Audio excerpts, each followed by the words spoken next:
siap maju dan memimpin P3 Sumatera Utara. Keinginan ini sebenarnya atas dorongan yang kuat dari kader-kader Partai Persatuan Pembangunan serta dapat dukungan dari berbagai pihak, sehingga saya yakin dan percaya P3 Sumatera Utara ke depan itu bisa lebih baik. Dalam konteks Muswil ini sesungguhnya ketua DPW itu dipilih oleh formatur yang menyusun seluruh kepengurusan, baik dia pengurus harian, baik dia pimpinan majelis maupun anggota majelis. Nah, kemudian insya Allah Muswil akan dibuka oleh ketua umum dan juga dihadiri oleh sekjen beserta waketum, dan juga nanti akan dihadiri oleh salah seorang one team press, yaitu Bapak Mardiono. Jadi Muswil ini betul-betul yang membutuhkan persiapan yang matang, karena Muswil Sumut ini merupakan giliran yang sudah dijadwalkan oleh Dewan Pimpinan Pusat. Nah, berkaitan dengan sistem pemilihan, nanti ada 38 suara ya, yang dimiliki oleh peserta, yang terdiri dari 33 DPC Kabupaten Kota, kemudian jumlah perimbangan DPRD Kabupaten Kota itu ada 3, ditambah dengan 1 suara dari saya partai atau Badan Otonom Partai, kemudian 1 suara dari DPW P3 Sumatera Utara. Dan 38 suara inilah yang akan menentukan siapa yang menjadi formatur. Informasi yang kami dapatkan dari Dewan Pimpinan Pusat bahwa di Sumatera Utara itu telah ditentukan formaturnya atau ketua formatur adalah Bapak Haji Arsusani, yang sekarang merupakan Wakil Ketua MPR dan Wakil Ketua Umum Partai Persatuan Pembangunan. Nanti tinggal memilih 6 orang lagi yang akan dipilih dalam Muswil tersebut. Nah, untuk kesiapan saya dalam hal ini sesungguhnya saya sudah melakukan sosialisasi ke seluruh daerah ketika bulan Ramadan, ya, bahkan sampai ke Kepulauan Nias saya sosialisasi dan saya dapat dukungan resmi hampir seluruh DPC. Insya Allah dukungan yang diamanahkan kepada saya oleh Dewan Pimpinan Cabang Sumatera Utara itu merupakan tanggung jawab saya untuk membesarkan Partai Persatuan Pembangunan. Terima kasih. Kalau bisa tanya jawab, silakan. Dua pertanyaan itu. Pertama, kita ketahui kan saat ini kan kurang jumlahnya. Artinya tugas berat kalau memang nanti ketua terpilih.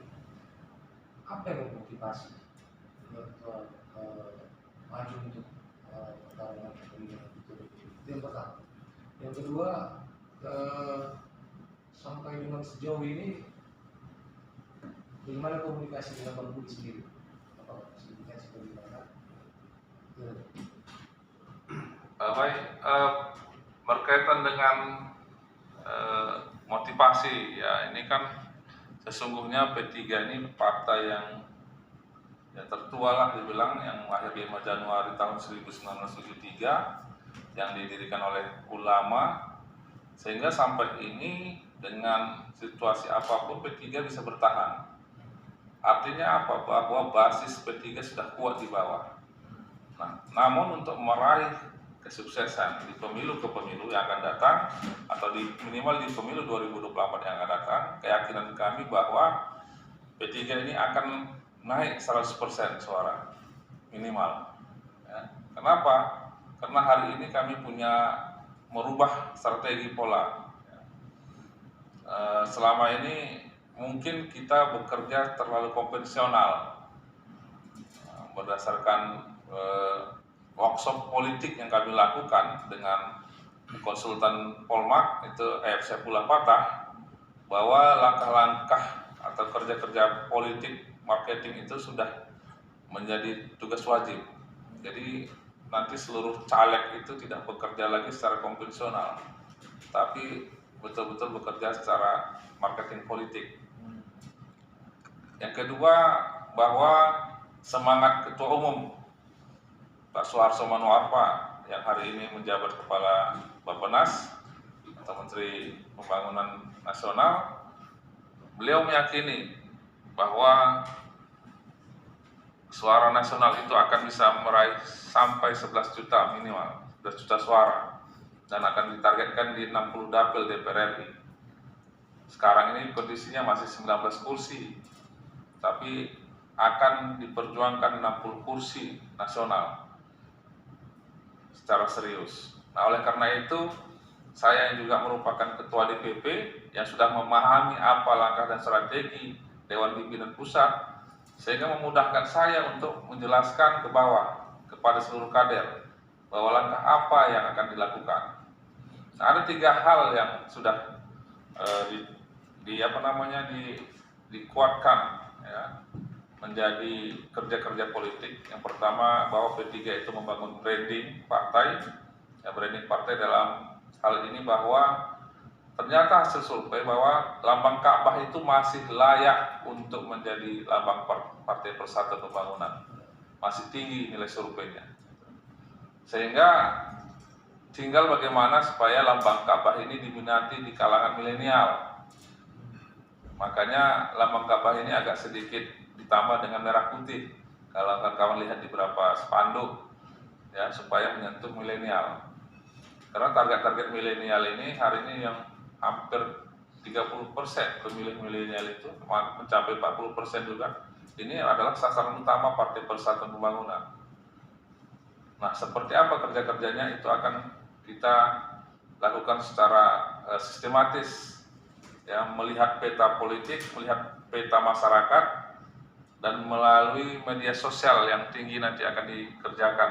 Jadi selama ini tidak boleh bekerja lagi secara konvensional atau hanya turun-temurun berasal dari keluarga ke keluarga atau tradisional. Nah, kita semuanya akan lakukan kerja-kerja politik yang terukur. Dan saya yakini bahwa di Sumatera Utara dengan target kembali ke minimal 8 kursi yang pernah diraih di Sumatera Utara. Itu dia.